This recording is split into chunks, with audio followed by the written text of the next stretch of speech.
am Missy Evans, and I'm with the Hartselle Area Chamber of Commerce, and we are launching what we're calling a legislative meet and greet with the candidates that are part of our municipal elections that are coming up on Tuesday, the 25th of August.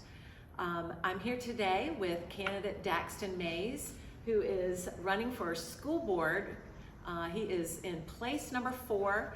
He is the incumbent in that seat and will be running against John Griffith in the election coming up. So we just want to take a quick second to allow you an opportunity to share what is on your mind about this election, and also just for the people in Hartselle to get to know you more as they're coming into an opportunity to vote for you. So Sure. just starting out, why don't you tell everyone a little bit about yourself and share with them specifically why you're running for the Board of Education, and if elected, what do you see as your priorities?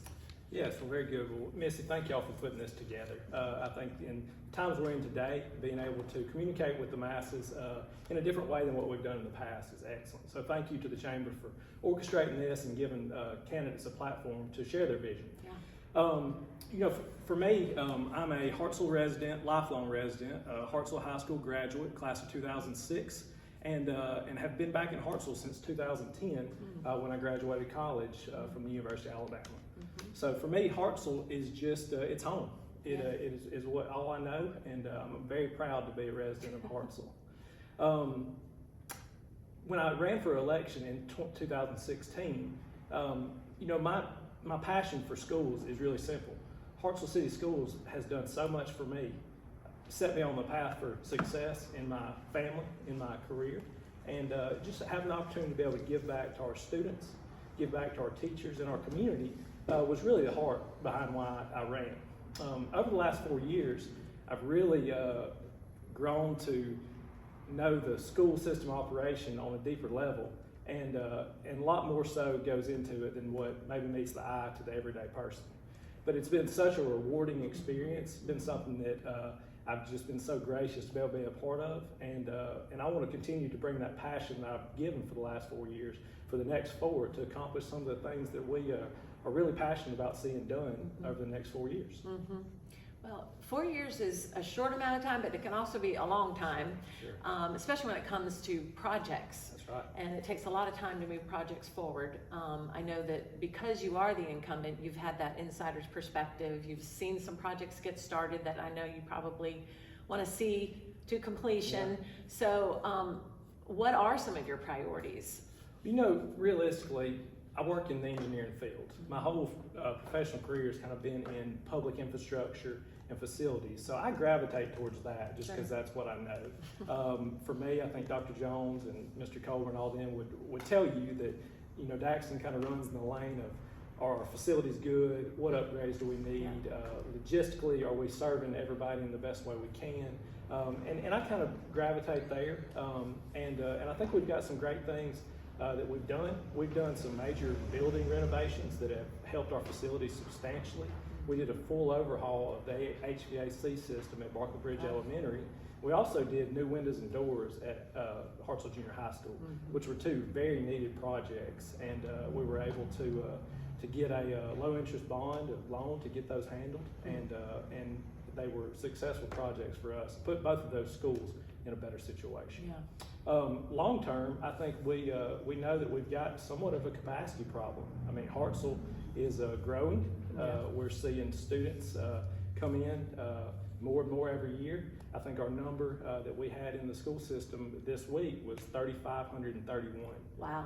So that's grown significantly, over 100 kids each year over the last several years. So for us, knowing that we probably need to be looking at additional facilities is something that I'm passionate about, and to make sure that we can keep our classroom sizes adequate, to make sure our teachers can instruct to smaller groups, and just having a place to house those kids, and to make sure they've got a good place to go to school. That's really good. Yeah. So just so everyone can get to know you a little bit more, what are some other organizations and groups within the community that you've been a part of that maybe give you a perspective on the community that others may not have?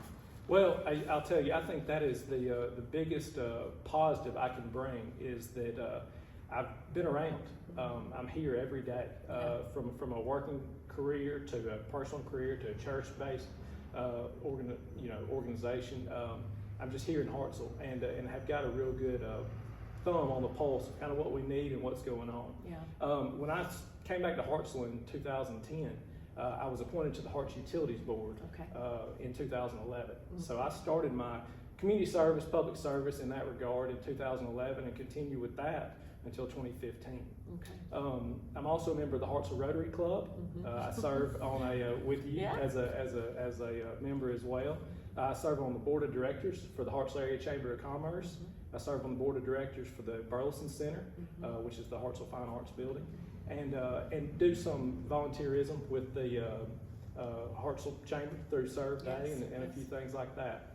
My family and I are members of First Baptist Church here in Hartselle, and we attend there faithfully, and I serve as a greeter a couple days a month, so I get to shake hands and welcome people into our services. And my big, I guess what I'm most proud for is probably my family. My wife, Olivia, is a pharmacist here at Gilchrist Pharmacy in Hartselle. She takes care of our community so well, and we've got two little ones, Collins, who is 2.5, and all 2.5-year-old, let me tell you, and then Max, who's 5 months old. Okay. So, and any free time I have, that's where I like to spend my time.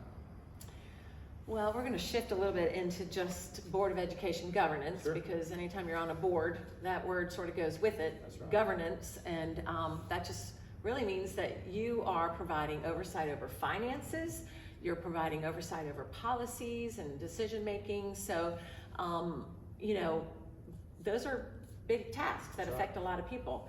So what attributes and behaviors do you think are essential for board members? Yes, that's a great question. Realistically, I think understanding what is the board role is paramount. Mm-hmm. So board members don't need to have an agenda. They don't need to have personal issues that are really driven outside of what the school system needs. For us, we look at how we govern the school system based on two things. Our mission statement, which is what we've developed to make sure that we are serving all kids in the best way we can. And then our strategic plan, which really outlines those points of emphasis for us of where we want to go, curriculum, facilities, logistics, any of that stuff. And the strategic plan is a really good baseline guiding tool that we use to make decisions and make sure that the decisions we're making align with that strategic plan. I think being a board member, as I mentioned, just about knowing kind of what the role is, how to handle that, and being able to have done it over the past 4 years for the school board and have done it in other capacities before that, gives me a leg up, and being able to just hop in on day one to continue to serve and lead the way we've done over the last 4 years. Yeah, very good, very good. So I have got another good question here. How can a school board know if its goals are being accomplished and its policies are being implemented? Okay. In other words, how do you measure these things? Sure. Well, again, so we do, I'll say the board, but really our staff, who is an incredible group of individuals, starting from the leadership at the superintendent with Dr. Dee Dee Jones, to our financial staff, Mr. Bradley Colburn and his employees, on down to our department heads. Really, those folks are reviewing that day by day by day. And we've done, generally speaking, we do a quarterly update on statistics. We do an annual update and review of the strategic plan. And just to make sure that, hey, we can't look at these every day. I think our decisions are balanced off those every day. But really from a step back and look at it perspective, is what we're doing lining up with this? And are we really seeing the results that we've outlined we want to see through the strategic plan? So an annual review happens there. For us as a board, we employed 2 people directly, the superintendent and the CSFO are hired directly by the board. And we've outlined goals for them in each year that we do an annual review and kind of go over those goals. And a lot of those are, some of them may be personal goals or directly just that employee, but a lot of them are system-wide goals that they're in charge oversee.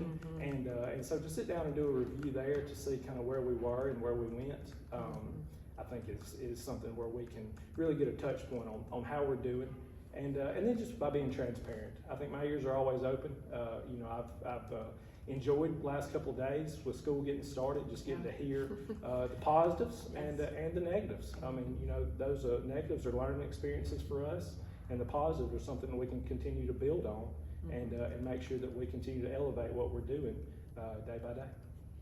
Well, you sit on a board, which means that there are many different personalities and perspectives. So I'm sure in the years that you've been there, you've already been in situations where you may not always agree with everybody on the board.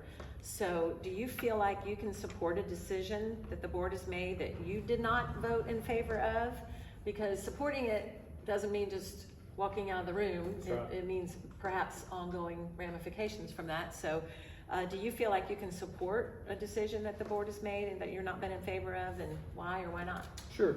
Well, I can tell you over the past 4 years, there's been those decisions, things that were proposed generally by the staff that may have been met with some apprehension by some board members, and others really felt passionate about it.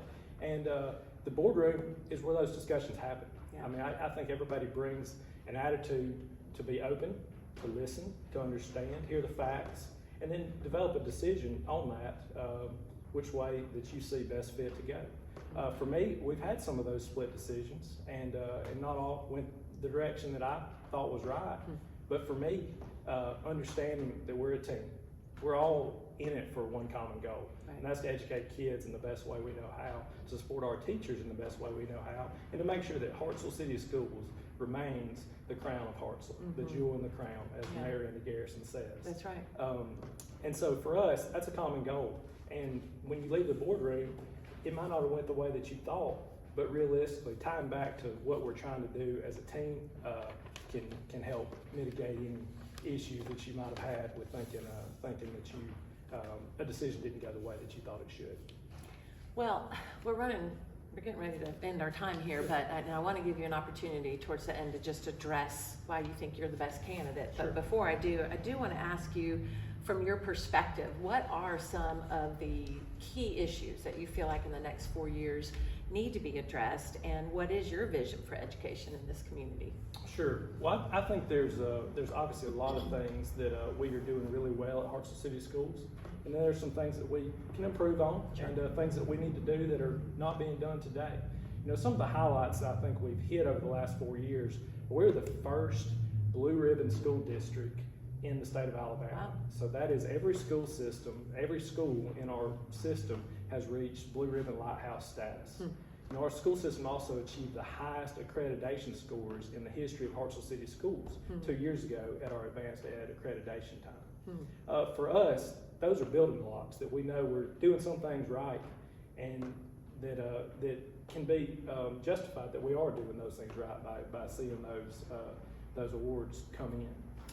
For me, I think what is important is to make sure that we're giving every child the avenue that they need to succeed, whatever their next step is going to be. We know that everybody's next step is not a 4-year college institution. We know it's not trade school. We know it's not going to the working world. Everybody's going to be different, and we need to make sure that we're offering a wide variety of options and pathways to get that child to the next step in their particular journey. For us, I think we continue to expand what we do at the high school level with those options. For us, we know that math and reading are two things that can lead people to success through their career. So we need to continue with doing STEM and STEAM at the elementary levels.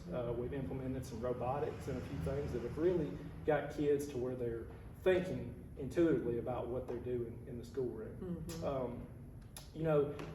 School safety is obviously something that is a paramount issue, and Hartselle City Schools has partnered with the City of Hartselle and the Police Department to make sure that we've got SPOs in each of the buildings over the last 4 years. That was a great partnership with the City of Hartselle, and something that our board and the City Council had to work together. It's important to have those relationships and be able to work across multiple boards to ensure that what we're doing as a whole, as a city, is what is best for the school system. So we're going to try to continue to expand our technical and career training programs at the high school level. We're going to make sure we're keeping our schools safe. We're going to make sure that we are providing professional development opportunities for our teachers.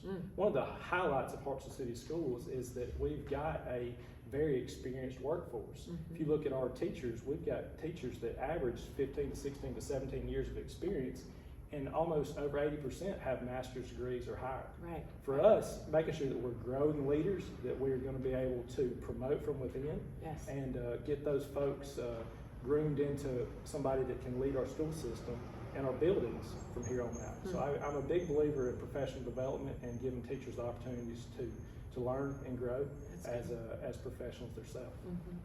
Well, you've covered a lot, but Sure. I do want to give you just a few minutes. If there's something you want to say that, kind of back to that question of what differentiates you from the other candidate, because you really only have Sure. one candidate you're running against, and or board members that are going to really set you apart. Yeah. If there's anything you want to say just in closing. Absolutely. Well, I can tell you, in this time we're in right now, paramount, what is so important is experience matters. Yeah. We're not in a time for a learning curve. We're not in a time to figure out how to serve on a board.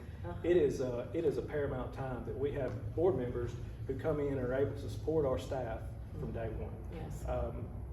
Having served on multiple boards over the Yes. last 10 years, I can bring that to the table Yes. on day one, and we'll continue to do that like we've done in the past. That's good. I will also say just being present. You know, I think just being around, you know, getting to interface with you as one of the leaders of one of our city organizations, being able to be, you know, employed at the Hartselle Utilities Company, that is really the pulse of our city, making sure that the lights stay on and the water runs, and just being able to be here and be present, I think helps you formulate those relationships that will be able to see great things come for our school system. Yes. My passion is Hartselle. I think I will tell you, friends of mine, they will say, "Oh, that's Daxton. He's just Mr. Hartselle." and for all things that might seem funny to me, I take that seriously. Sure. It's definitely something I'm passionate about, and I made what I would consider maybe an unpopular decision to come back to Hartselle when I graduated college, because there's not a ton of young families, or at that time were, and I feel a little bit sense of pride that have hopefully brought made it okay for young families to come and call Hartselle home, figure out how they can serve, and figure out how they can be a positive influence in Hartselle. That's right. So just want to say that it's been such a blessing to serve on the school board for the last 4 years. My heart is continuing to serve, and I am hopeful that you will vote for me on August the 25th. Me and my family would appreciate the vote. Thank you so much. Thank you, Daxton. Yes, very Thanks. good. Thank you.